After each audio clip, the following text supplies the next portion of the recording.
The blood on Ramiro Matveyev's knuckles was still wet when he signed the marriage certificate. He didn't look at her, didn't acknowledge the 23-year-old woman trembling in ivory silk beside him. Her father's debts now transferred to her slender shoulders like chains. The Philadelphia rain hammered against the windows of the Russian Orthodox Church on Bustleton Avenue, drowning out the priest's final words. This wasn't a wedding. It was a transaction. And Ramiro Matveyev, the Pakhon of the Bratva's Northeast Territory, never mixed business with pleasure. "You will have your own wing," he told her in the black Mercedes. His accent thick as vodka, eyes fixed on the city lights bleeding past the window. "Stay out of my way, and you'll want for nothing." Sarah Harmon didn't cry. She'd run out of tears 3 weeks ago when her father put a gun in his mouth rather than face what the Bratva does to Welshers. She simply nodded, her honey blonde hair cascading over shoulders that had learned too young how to carry weight they shouldn't have to bear. "Before we go any further, I want you to comment below and tell us where you're watching from. We absolutely love hearing from our global family, and it means the world to know our stories are reaching you. And if you haven't subscribed yet, do it now because tomorrow we're dropping another story you absolutely cannot miss. Trust me, you'll want to be notified. Now let's continue.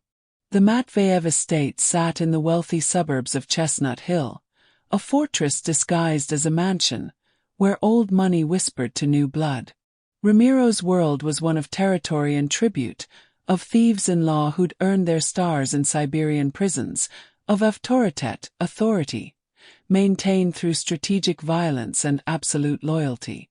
At 34, he'd built an empire that stretched from the Philadelphia docks to the Atlantic City casinos, from the Brighton Beach connections to the Chicago outfit's grudging respect. He was a man carved from Ural Mountain stone, 6'3" of calculated brutality, with eyes the color of winter storms and a scar that ran from his left eyebrow to his cheekbone, a souvenir from a Chechen knife in his 20th year. Women threw themselves at him in the clubs he owned on Delaware Avenue. He took what he wanted and discarded the rest without a second thought. But Sarah he wouldn't touch. Not because she wasn't beautiful. God, she was devastating in a way that reminded him of Philadelphia Springs, all soft promise and dangerous hope. Not because he didn't want to. His knuckles went white on the steering wheel every time her perfume filled his car. But because she was payment for a debt, and Ramiro Matveyev had rules. You don't fuck what you own. You don't blur lines that keep your world from descending into chaos. Your father, he said that first night, standing in the doorway of her assigned bedroom, a space decorated in whites and creams that felt like a beautiful prison. He was a degenerate gambler who thought he could play in Bratva casinos without consequences. But he gave me something valuable before he took the coward's way out. Me, Sarah whispered, the word barely audible. You. Ramiro's jaw tightened. Consider this marriage your protection. My name keeps you safe from the animals who would have collected your father's debt in other ways. But don't mistake a business arrangement for something it's not. He left her there, closing the door with a finality that echoed through the empty halls. The weeks that followed established a rhythm as rigid as a Siberian winter. Ramiro left before dawn for his operations. The shipping containers at Penn's Landing that held more than furniture, the sit-downs with the Italian families in South Philly, the collections that kept his soldiers fed and his territory secure. Sarah had the run of the house, a credit card with no limit, and absolutely no contact with her husband beyond occasional glimpses of his broad back disappearing into his study. She should have been relieved. Most women in her situation would have been. But Sarah Harmon had always had a perverse streak, a tendency to want what was denied to her, to push against boundaries until they either held firm or shattered. She started small, wearing clothes that hugged curves she was just beginning to understand as weapons, lingering in doorways when he came home, backlit and devastating. Asking Yuri, Ramiro's bull-necked brigadier, about the business in Ramiro's earshot until the pecan's knuckles cracked like gunshots against his desk. You want to know about the business? Ramiro cornered her one evening in the kitchen, his huge frame blocking the exit, voice dropping to something dangerous. You want to understand what your father gambled away.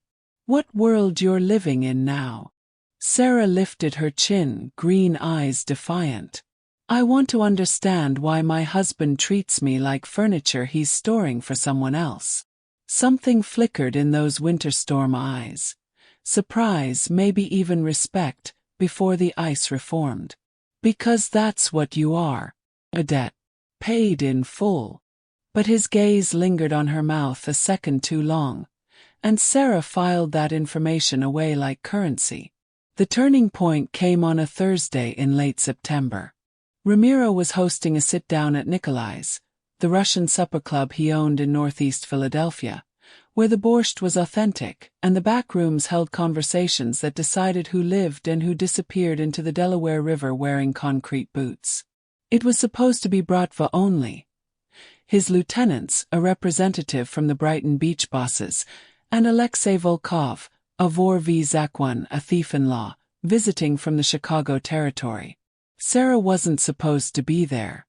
But Ramiro's world had rules, and Sarah was learning she had a gift for breaking them. She arrived in a dress the color of fresh blood. Her hair swept up to expose the elegant column of her throat, and every eye in the room swiveled toward her like iron to a magnet. The restaurant went quiet, the dangerous quiet that precedes violence. Sarah! Ramiro's voice could have frozen the Schuylkill River. Leave. Now.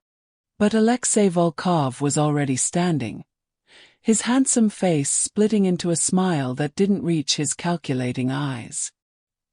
He was younger than Ramiro, hungrier, with a kind of ambition that made him dangerous even to his allies. Ramiro Matveyev, Alexei said in Russian, though his eyes never left Sarah. You didn't mention your wife was such a beauty. In Chicago, we would never leave such a woman alone. We would keep her close. Very close. The temperature in the room dropped 20 degrees. Ramiro's soldiers tensed, hands drifting toward weapons concealed in shoulder holsters and waistbands. But Alexei wasn't threatening, not quite. He was testing, probing for weakness the way predators do. My wife, Ramiro said carefully, his accent thickening with barely controlled rage, is none of your concern. Of course, of course. Alexei moved toward Sarah with the confidence of a man who'd never been told no. I meant no disrespect. I simply wanted to introduce myself to this vision. Tell me, Krasavitsa, beautiful one, does your husband keep you happy? Or does he neglect what's his? Sarah felt it then, the shift.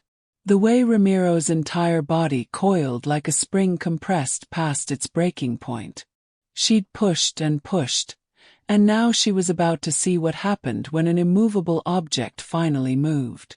Touch her, Ramiro said quietly, standing with the deliberate slowness of an apex predator, and I'll cut your fucking hand off and send it back to Chicago in a box. The silence was absolute. Even the kitchen staff had stopped moving. Alexei laughed, but it was nervous, uncertain. Brother, I was just. You were disrespecting what's mine. Ramiro closed the distance between them, and suddenly Alexei looked smaller, younger, like a boy playing at gangster. In my city. In my establishment. In front of my men. Sarah watched, her heart hammering against her ribs as her husband who wouldn't touch her, wouldn't look at her, who treated her like expensive luggage, stared down a made member of the Bratva over her honor. We're done here, Ramiro announced to the room. Then to Sarah. You. With me. Now. The ride back to Chestnut Hill was silent except for the purr of the Mercedes engine and the sound of Ramiro's controlled breathing. Sarah could feel the violence radiating off him in waves, the fury he was barely containing. She should have been terrified. Instead, she felt alive for the first time since her father's funeral. He didn't speak until they were inside, the door to his study closed, the rest of the house quiet and dark around them. What the fuck was that? The words exploded out of him. What were you thinking showing up there? Do you understand what could have happened? What Alexei Volkov is capable of?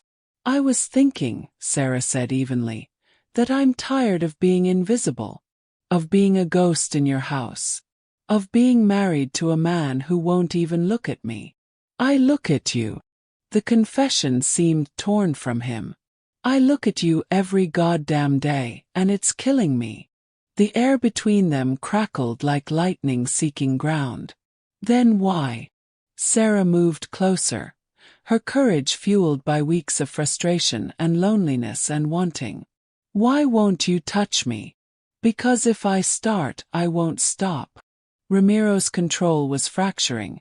She could see it in the way his hands clenched and released, in the pulse hammering at his throat. Because you're not some whore I picked up in a club. You're my wife. Mine. And I don't do anything halfway, Sarah. If I take you, I take all of you. Forever. No going back. Maybe I don't want to go back. The first kiss was violence and revelation. His hands fisting in her hair, her back hitting the wall hard enough to knock the breath from her lungs. He tasted like expensive whiskey and danger, and Sarah opened for him like a flower reaching for sun after a long winter. Last chance, he growled against her mouth, giving her one final opportunity to run. Tell me to stop. Don't you dare stop. What happened next rewrote every rule Ramiro Matveyev had built his life around. He took her on the desk where he planned his operations, against the wall where he kept a painting worth more than most people's houses, finally in his bed, the bed he'd sworn she'd never occupy. And Sarah discovered that her husband, the Pakhan who ruled Philadelphia's underworld with an iron fist, worshipped her body like a man who'd found religion after years in the darkness. Mine, he whispered against her sweat-slicked skin as dawn painted the bedroom in shades of amber. Say it. Yours, Sarah breathed and felt the last of his walls crumble. But in the Bratva, nothing good lasts without someone trying to take it. The next 3 months were a revelation. Ramiro, who'd kept her at arm's length, now couldn't stand to be apart from her. She became his constant companion.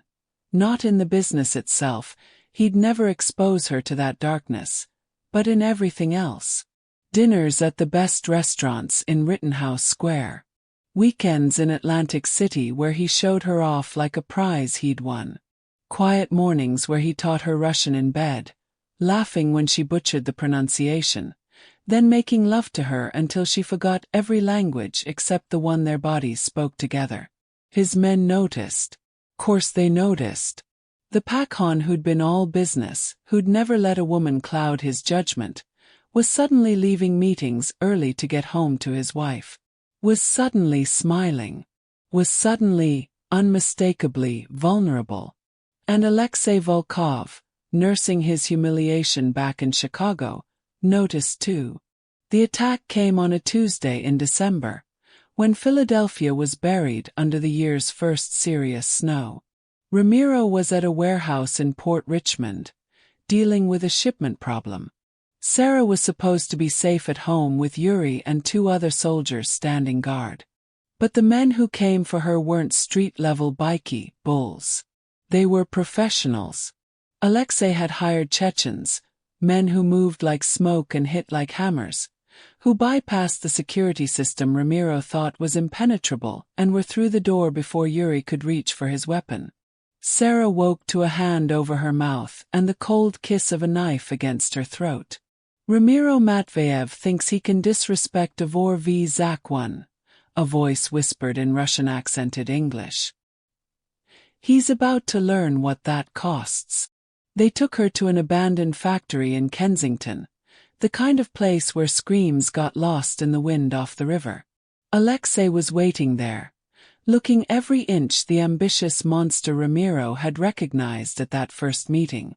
"Nothing personal, Krasavitsa," he said, circling her where they'd zip-tied her to a chair. "But your husband embarrassed me. Made me look weak in front of my organization. In the Bratva, weakness is death. So I have to send a message." "He'll kill you," Sarah said with absolute certainty. "Not quickly. Not easily. But he'll kill you. Maybe." Alexei smiled. "But first he'll suffer. First, he'll know what it feels like to lose what's his. To be helpless. To be broken." What Alexei didn't know, what he couldn't have known, was that Ramiro Matveyev had been broken once before. In a Siberian prison when he was 19. He'd learned that the only thing worse than pain is the anticipation of pain. The only thing worse than death is knowing death is coming for what you love. And that lesson had taught him to be very, very thorough in his vengeance. Ramiro got the call 40 minutes after Sarah disappeared. Just a photo on his encrypted phone. Her bound and terrified, with a timestamp and coordinates for a meet. "Pakhon," Yuri started, his face sheet white, knowing his failure to protect the Pakhon's wife was a death sentence. "I'm later." Ramiro's voice was dead calm, which was somehow more terrifying than rage. "Call Dmitri in Brighton Beach. Call Kostya in Boston. Call every vor, every brigadier, every soldier who owes me. Tell them the Bratva goes to war. Tonight." What happened next would be whispered about in Russian bathhouses and Italian social clubs for years to come. How Ramiro Matveyev, the Pakhon of Philadelphia, went through Alexei Volkov's crew like the angel of death himself. How he killed the Chechen guards with his bare hands, breaking necks and crushing windpipes with the efficiency of long practice. How he walked through that factory in Kensington like he owned it, leaving a trail of bodies that would keep the Philadelphia PD's homicide department busy for months. He found Sarah in the basement, Alexei's knife at her throat, the young vor's bravado finally crumbling as he realized exactly what kind of hell he'd called down on himself. "You made a mistake," Ramiro said conversationally. His suit jacket soaked with other men's blood. His eyes empty of everything except purpose. "You thought my wife was my weakness." "Ramiro," Alexei started. "She's my strength." Ramiro moved, and Alexei barely had time to register the motion before the Pakhon's knife, a beautiful thing, Siberian steel with a bone handle, punched through his wrist, pinning his hand to the chair and forcing him to drop his own weapon. His scream echoed off concrete walls. "I'm going to let you live," Ramiro continued, cutting Sarah's bonds with gentle precision, pulling her into his arms, checking her for injuries with hands that shook microscopically. "I'm going to let you go back to Chicago and tell them what happens when someone touches what's mine. And every time you look at that useless hand, you'll remember." He left Alexei there, bleeding and broken, and carried Sarah out of that factory into the falling snow. In the car, finally safe, Sarah started shaking. "I was so scared," she whispered. "I know, Lyubov moya, my love." Ramiro held her tighter. "I know. Sorry." "God, I'm so fucking sorry." "Not of him." Sarah pulled back to look at her husband, this terrifying, gentle, complicated man who'd killed for her without hesitation. "Of how much I've fallen in love with you. Of what that means in your world." Ramiro was quiet for a long moment, the Philadelphia skyline glittering through the car windows, beautiful and indifferent to the violence that had just unfolded in its shadows. "In my world," he finally said, "love is the most dangerous thing we can feel. It's a vulnerability, a target on your back, a weakness our enemies exploit." He cupped her face in hands that had dealt death just an hour ago, now impossibly tender. "But it's also the only thing that makes us human. The only thing worth protecting. Worth dying for." I won't be your weakness, Sarah said fiercely. You're not. Ramiro kissed her forehead, breathing her in. You're my reason. There's a difference. The aftermath was brutal and swift. The Bratva's council held a tribunal, and Alexei Volkov was stripped of his rank, exiled from the organization, sent back to Russia with nothing but his life and a reputation in ruins. The Chicago territory was reorganized. Ramiro's authority, questioned by his marriage and perceived softness, was now absolute. No one would doubt the Pakhan who'd gone through 20 armed men to get his wife back. But Sarah saw the cost in ways others couldn't.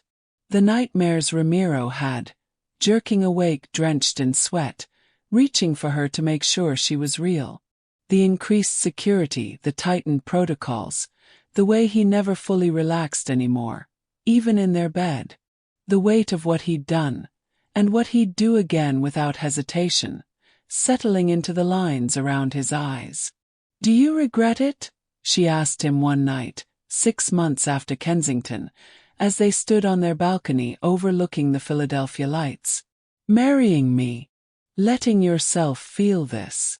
Ramiro was quiet, considering the question with the seriousness it deserved.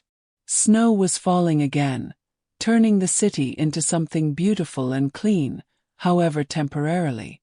Every day, he admitted. Not because I don't love you. I love you more than I thought possible.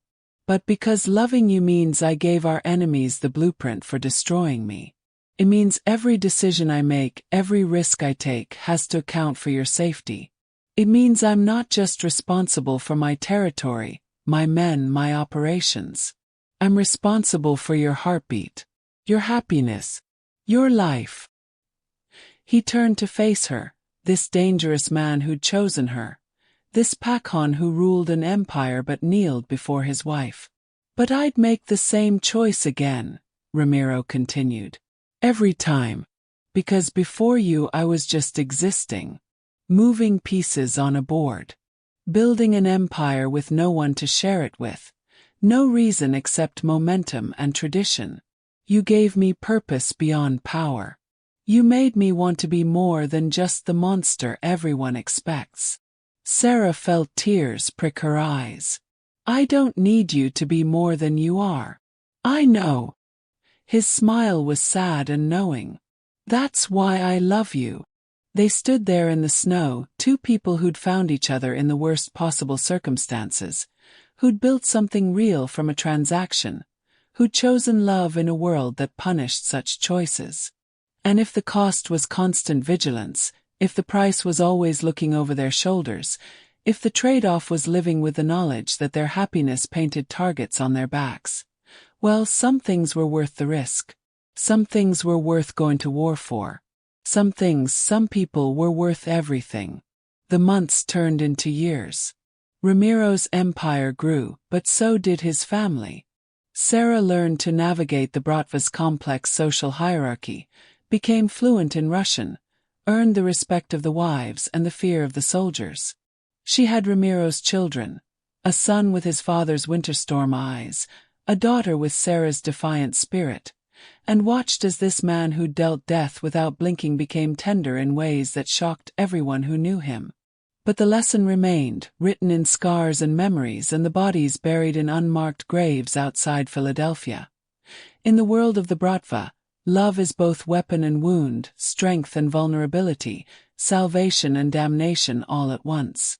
And Ramiro Matveyev, the Pakhan who'd refused to touch his wife until jealousy drove him wild, learned that some business transactions become destiny, that some debts paid become gifts received, that sometimes the thing you resist the hardest is exactly what you needed all along.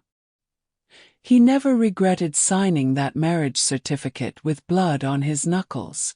Never regretted the moment his carefully constructed walls came down. Never regretted choosing love in a world that equated such choices with weakness. Because Sarah Harmon, Sarah Matveyeva now, taught him the most important lesson of all. The things worth having are always the things worth fighting for. And sometimes the only way to truly live is to find something worth dying for. In the end, that's what separated Ramiro from men like Alexei Volkov. Alexei saw love as liability. Ramiro understood it as the ultimate authority, the one thing that made all the violence, all the darkness, all the brutal realities of his world bearable. Some men build empires on fear. Ramiro Matveyev built his on something far more powerful. The fierce, unbreakable bond between two people who chose each other, consequences be damned. And in the cold Philadelphia nights, when the city slept and the Bratva's business was done, he'd hold his wife close and know that he'd made the right choice.